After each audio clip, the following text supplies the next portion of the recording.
వెంకటేష్ అన్న గారు మాట్లాడతారు. ఈరోజు రాయదుర్గానికి వైఎస్ఆర్సీపీ అధ్యక్షుడు జగన్మోహన్ రెడ్డి గారు ఈరోజు బహిరంగ సభ పెట్టుకున్నారు ఇక్కడ రాయదుర్గంలో. అది కూడా పవిత్రమైన తీర్ బజార్లో వెంకటేశ్వర స్వామి దేవస్థానం దేవుడి ముందు నిలబడి ఈరోజు పెట్టుకున్నారు. ఇంత పవిత్రమైన స్థలాన్ని ఈరోజు తీర్ బజార్ని బీర్ బజార్గా మార్చారు. ఇది మాకు స్థానికులుగా మాకు ఈరోజు చాలా బాధ అయింది. ఒక పార్టీ పరంగా కాదు, స్థానికులుగా చాలా బాధపడుతున్నాం. ఈరోజు మేము ఈ బజార్ ఇంత హీనంగా చేసినందుకోసం మేమందరము కలిసి ఈ తేరు బజార్ని బీరు బజార్ చేశారు. బీరు బజార్ని మరీ తేరు బజార్గా పవిత్రంగా ఈరోజు మేమందరం కలిసి శుద్ధి చేశాము. ఒక ట్యాంకర్ నీళ్లు వదిలేసి ఫినాయిల్ బాటిల్తోన మరియు పసుపు నీళ్లతోన మరి కల్లాపు చెల్లి ఈరోజు దీన్ని శుద్ధి చేశామని తెలియజేస్తున్నాము. శ్రీ ప్రసన్న వెంకటేశ్వర స్వామికి మేమందరం కూడా క్షమాపణ చెప్పుకోదలుచుకున్నాము. ఎందుకంటే ఈరోజు మన రాష్ట్ర ప్రతిపక్ష నాయకుడు మన రాష్ట్రంలో ఉండడానికే అనర్హుడని నేను ఈరోజు ఈ సభాముఖంగా నేను తెలియజేస్తున్నాను. ఎందుకంటే పవిత్రమైన తేరు బజార్ రాయదుర్గంలో ప్రసన్న వెంకటేశ్వర స్వామి రథంలో ఇక్కడ కొలువు తీరి ఇక్కడ రథయాత్ర చేస్తాడు ఆయన ప్రతి సంవత్సరము.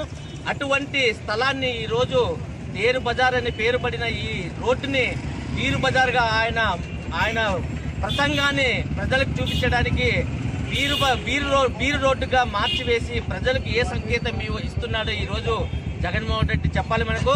ఈరోజు ఆయన వచ్చినందువల్ల బీర్లు ఏరులై పారి ప్రజల్ని తప్పుతో పట్టించి అంటే ప్రజలకు తాగి మీరు రోడ్ల మీద పడిపోండి అని మెసేజ్ ఇస్తున్నాడా ఈరోజు అన్నట్టుగా రాయదుర్గంలో ఈరోజు ఆయన ప్రసంగాలు కొనసాగినాయి.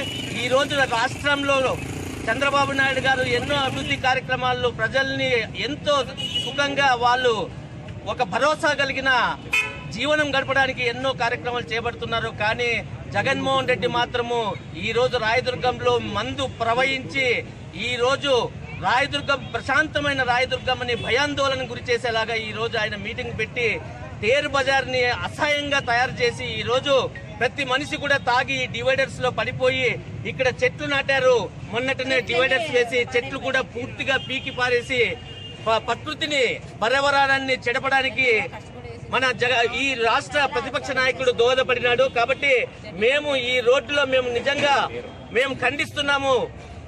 ఆంధ్రప్రదేశ్ ప్రతిపక్ష నాయకుడికి ఒక్కటే మేము చెబుతున్నాం, ప్రశాంతమైన రాయదుర్గంలో ఇటువంటి కార్యక్రమం దయచేసి చేయకుండా ప్రశాంతమైన జీవనాన్ని ప్రజలు గడిపేలాగా ఆయన సహకరించాలని చెప్పి కోరుకుంటున్నాము. నిజంగా ఈ రోజు దురదృష్టకరం.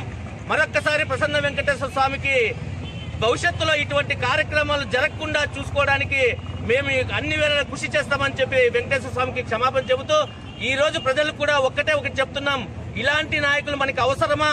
మనకి రాయదుర్గంలో ఇలాంటి నాయకులు వస్తే మందు వేసి డబ్బు పంచి ఓట్లు వేసుకుని 5 ఏళ్ల వరకు మళ్ళా కనబడకుండా పోయి అభివృద్ధిని కుంటుపరిచి చేసే నాయకులు వీళ్లు కావాలన్నా, అభివృద్ధి చేసే నాయకులు కాలువ శ్రీనివాసం కావాలన్నా ఒక్కసారి ప్రజలు ఆలోచించుకోవాలా. ఈ రోజు కాలువ శ్రీనివాసం గారు వచ్చిన తర్వాత ఎన్నో కార్యక్రమాలు రాయదుర్గంలో చేపట్టి అభివృద్ధి కార్యక్రమాలు చేపట్టారు.